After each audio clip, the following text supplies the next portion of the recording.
யோகிராம் சுரத்குமார், ஜெயகுரு ராயா. யோகியுடன் கொஞ்ச தூரம். இதன் ஆசிரியர் எஸ். பார்த்தசாரதி ஐயா அவர்கள். இதில் நாம் பார்த்து கொண்டிருப்பது யோகியின் சரிதம். நேற்றைய தொடர்ச்சியின் தொடர்ச்சியை தொடர்ந்து காணலாம். உணவை பிச்சைக்காரர்களுக்கு அளித்துவிட்டு குழந்தைகளுக்கு மறுபடியும் உணவு தயார் செய்வார். ராம் சுரத் குன்வர் ஆனந்தாசிரமத்தில் இருந்து வாங்கி வந்த பப்பா ராமதாசரின் இன் குவிஸ்ட் ஆஃப் காட் என்ற புத்தகத்தை இன் தி விஷன் ஆஃப் காட் என்ற புத்தகத்தை படிக்க ஆரம்பித்தார். ராமநாமம் சொல்லியவாறே தேச சஞ்சாரம் செய்தபோது ஏற்பட்ட அனுபவங்களை பப்பா ராமதாசர் அந்த 2 நூல்களிலும் மிகவும் சுவாரஸ்யமாகவும் படிப்பவர் மனதில் துறவும் விடுதலையும் பக்தியும் ஒருங்கே ஏற்படும்படியாகவும் தொகுத்து கொடுத்திருந்தார். தெய்வத்தை நம்பியே வாழும் வாழ்க்கை எளிமையானது, சத்தியமானது, நிறைவானது, ஆனந்தமயமானது என பக்தர்கள் மனதில் பெரும் தாக்கத்தை அப்புத்தகங்கள் ஏற்படுத்தின. பப்பா ராமதாசரை பற்றி ராம் சுரத் குன்வர் ஆரம்பத்தில் கொண்ட சந்தேகங்களை, அவநம்பிக்கைகளை அப்புத்தகங்கள் துடைத்தெறிந்து விட்டன. பப்பா ராமதாசரின் பரிபூரண பரமார்த்த நிலையை ராம் சுரத் குன்வர் புரிந்து கொண்டார். ராஜ வாழ்க்கை வாழும் சாதாரண சாது அல்ல பப்பா ராமதாசர். அவர் ஆன்மீக சக்கரவர்த்தி என ராம் சுரத் குன்வர் தெரிந்து கொண்டார். 1950 ரமண மகரிஷியும் ஸ்ரீ அரவிந்தரும் மறைந்தார்கள். அவர்கள் மறைந்த செய்தியை கேட்ட ராம் சுரத் குன்வர் துக்கத்தில் ஆழ்ந்தார். தான் ஆன்மீக வாழ்வில் அனாதையாக பட்டு விட்டதாக துடித்து போனார். இனி ஆன்மீக முன்னேற்றத்துக்கு எங்கு செல்வது, எவரிடம் செல்வது? ராம் சுரத் குன்வர் கலங்கி போனார். சற்றென்று பப்பா ராமதாசரின் சிரித்த முகம் அவர் மனதில் தோன்றியது. நான் இருக்கிறேன் என்று அபயஹஸ்தம் காட்டுவதும் தெரிந்தது. எனினும் அந்த வருடம் அவர் விரக்தியால் தெற்கே பயணம் செய்யவில்லை. மகரிஷியின் மறைவு அவர் மனதில் பெரும் துக்கத்தை ஏற்படுத்தியது. அதே வருடத்தில் அவருக்கு ஒரு பெண் குழந்தை பிறந்தது. அக்குழந்தைக்கு மாயா என பெயரிட்டார். 1950 அவர் இமயமலை சென்றார். ரிஷிகேசில் சில நாட்கள் சொர்க்காசிரமத்தில் தங்கினார். பின்னர் பத்ரிநாத், கேதார்நாத், கங்கோத்ரி, யமுனோத்ரி என பல ஸ்தலங்களுக்கு சென்றார். அங்கே வாழும் சாதுக்களும் சந்நியாசிகளும் அவருக்கு பெருந்துணையாக இருந்தார்கள். அவர்கள் தங்கள் ஆன்மீக அனுபவங்களை ராம் சுரத் குன்வருடன் பகிர்ந்து கொண்டனர். இமய யாத்திரை அவருக்கு தெம்பூட்டுவதாகவும் தைரியம் அளிப்பதாகவும் அமைந்தது. பிற்காலத்தில் அவர் தனியாக தேச சஞ்சாரம் செல்வதற்கு இமயத்தில் கிடைத்த அனுபவம் பெரிதும் உதவியாக இருந்தது. இமயத்தில் வாழும் சாதுக்கள் சந்நியாசிகள் பற்றி பிற்காலத்தில் யோகி ராம் சுரத் குன்வர் பின்வருமாறு கூறினார். இமயத்தில் தவம் செய்யும் சாதுக்களாலும் சந்நியாசிகளாலும் தான் இந்த பாரத பூமி காக்கப்படுகிறது. இவர்களின் ஆத்ம சக்தியால் தான் பாரதம் பாதுகாக்கப்படுகிறது. பப்பா ராமதாசரின் புத்தகங்கள் இன் குவிஸ்ட் ஆஃப் காட் மற்றும் in the vision of God Ram Surat குன்வருக்கு ஆன்மீக பலம் அளித்து கொண்டே இருந்தன. 1951 ஆண்டு பப்பா ராமதாசரை தரிசனம் செய்ய ராம் சுரத் குன்வர் மிகவும் விரும்பினார். கோடை விடுமுறையில் அவர் முதலில் ஆனந்தாசிரமம் சென்றார். அங்கே பல நாட்கள் பப்பா ராமதாசரின் சன்னதியில் இருந்தார். எனினும் பப்பா ராமதாசர் அவரை முற்றிலுமாக கவர்ந்து விடவில்லை. இது குறித்து பிற்காலத்தில் யோகிராம் சுரத்குமார் கீழ்கண்டவாறு கூறினார். பப்பா இந்த பிச்சைக்காரனை அவரை புரிந்து கொள்ள அனுமதிக்கவில்லை. காலம் இன்னும் கனியவில்லை. இந்த பிச்சைக்காரன் பப்பாவின் தெய்வீகத்தை அவரே காட்டியுள்ள மேலும் சில காலம் காத்திருக்க வேண்டியதாயிற்று. சுமார் 1 மாத காலம் ஆனந்தாசிரமத்தில் ராம் சுரத் குன்வர் தங்கியிருந்துவிட்டு பின் ஊர் திரும்பினார்.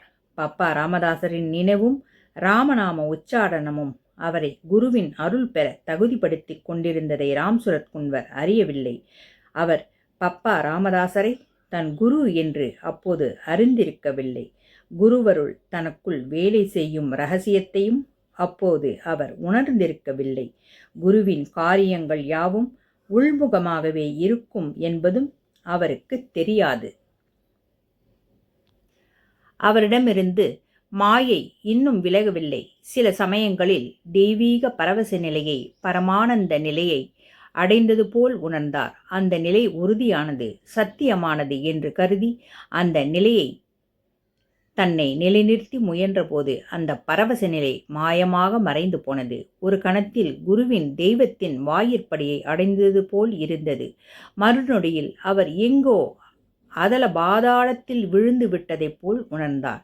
மறுபடியும் அந்த தெய்வ நிலையை, அந்த உன்னதமான பரவச நிலையை அடைய அவர் எவ்வளவோ முயன்றும் அது கைகூடவில்லை. மனதாலும் புத்தியாலும் அந்த அற்புத நிலையை அடைய முடியாது என்று அறிந்து கொண்டார். குருவின் திருவருள் இல்லாது மாயை விலகி பகவத் சாட்சாத்காரம் கிடைப்பது சாத்தியமில்லாத காரியம் என்பதை அவர் உணர்ந்தார். குருவின் அருளை பெறுவது எப்படி? குருவின் அருளை பெற என்ன செய்ய வேண்டும்?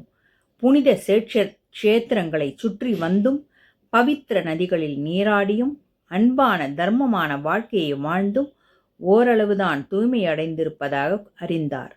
பரிபூரண நிலையை அடைவதற்கு இவை போதாது.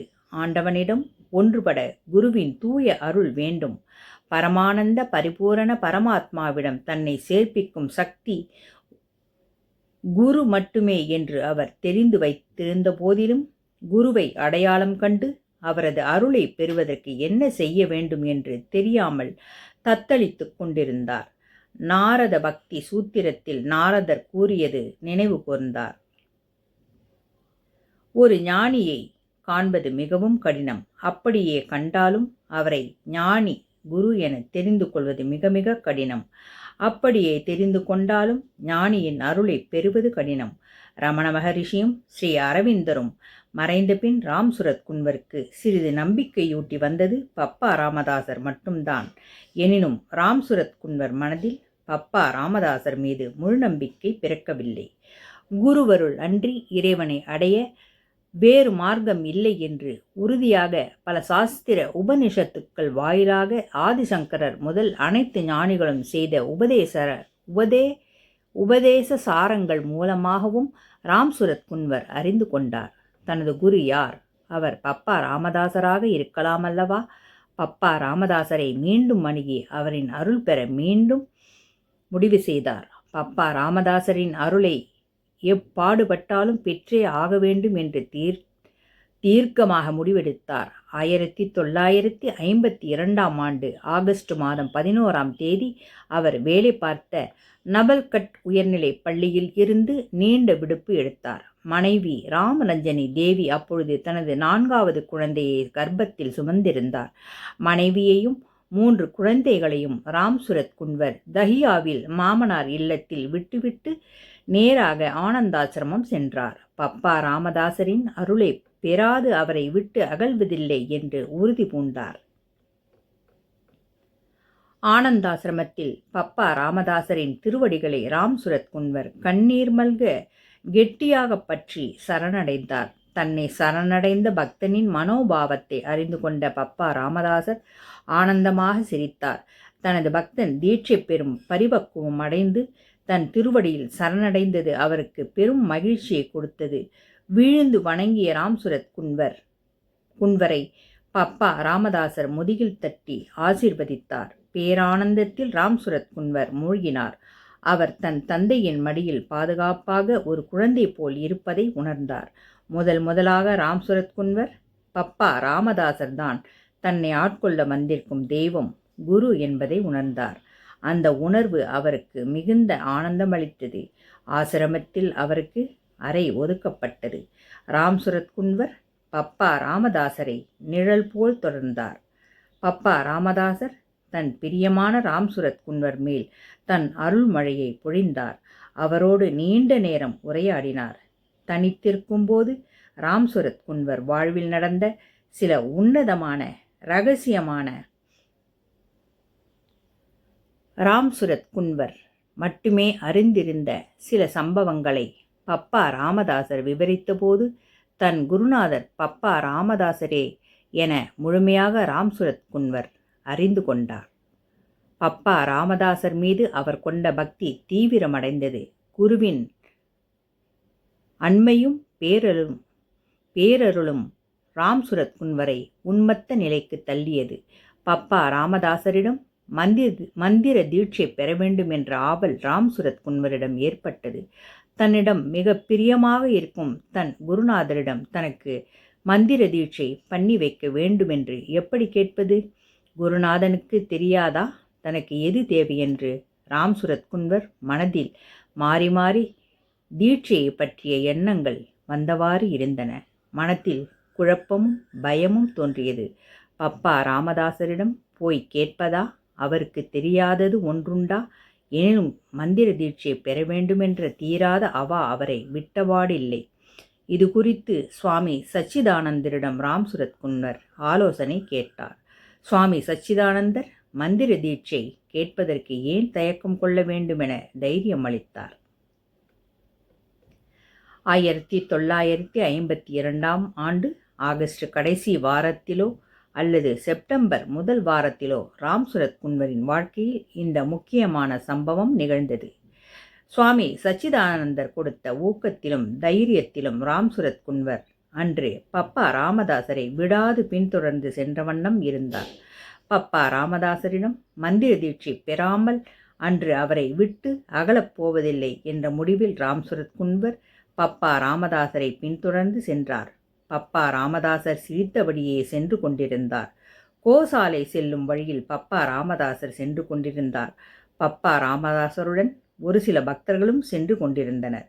ராம்சுரத் குன்வர் பப்பா ராமதாசர் தனக்கு மந்திர தீட்சை அளிக்க வேண்டுமென்று தீவிர பிரார்த்தனையுடன் பக்தர்களோடு அவரை பின்தொடர்ந்து சென்று கொண்டிருந்தார். பப்பா ராமதாசர் ஓரிடத்தில் திடீரென நின்றுவிட்டார். பின்னால் வந்து கொண்டிருந்த ராம்சுரத் குன்வரை பார்த்து பக்கத்தில் வருமாறு சைகை செய்தார். இதன் தொடர்ச்சி நாளை தொடர்ந்து காணலாம். யோகிராம் சுரத்குமார். ஜெயகுரு ராயா.